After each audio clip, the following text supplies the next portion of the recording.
The ocean covers 75% of Earth's surface, produces 50% of our oxygen, and is home to 80% of all life on Earth. Among this life exist several species of coral, which build on top of each other to create large, intricate reefs. These reefs help provide habitats for countless species of fish and other organisms, thus contributing to important biodiversity and creating a vital ecosystem for life underwater. This ecosystem, however, is fragile and is currently facing several threats, many of which are human-caused. We may not think that the ocean and its underwater life can be very fragile because it's so vast and large, but I began to understand how it can be susceptible to our everyday actions, no matter where we exist in the world, by thinking of the ocean as the heart of our climate. Just like our heart pumps blood through our bodies, carrying oxygen and nutrients with it, the ocean uses its system of water currents and wind streams to carry heat and moisture to all parts of the world. And just as a heart must be monitored and cared for to ensure overall health and functioning, we must treat the ocean the same. Unfortunately, this system is under stress. When we burn fossil fuels like coal, oil, and natural gas, excess CO2 builds up in the atmosphere, trapping heat that would normally escape off into space. The ocean ends up absorbing a lot of that extra heat and attempts to distribute it as it normally would. This extra heat strains the system, and as a result, the ocean ends up pumping too much heat and moisture to some places and not enough to others.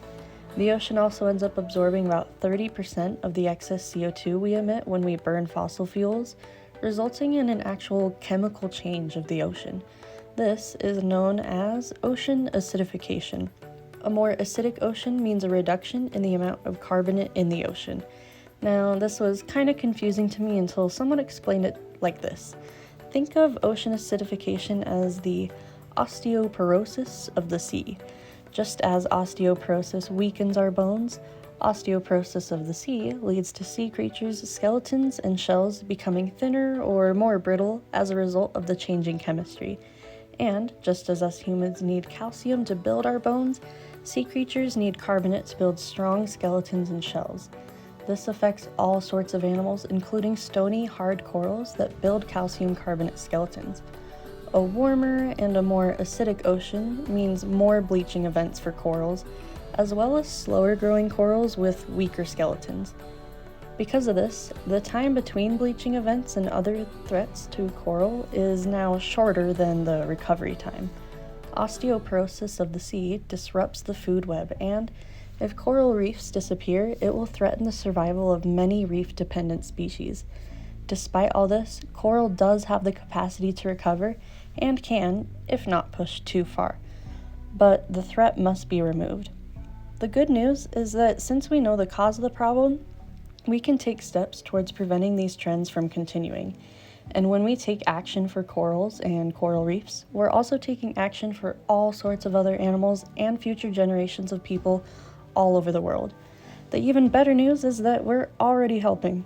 The globe has started to recognize the CO2 problem, and we have seen that global carbon emissions did not increase in the years 2014, 2015, or 2016, while economic growth still increased by 3%.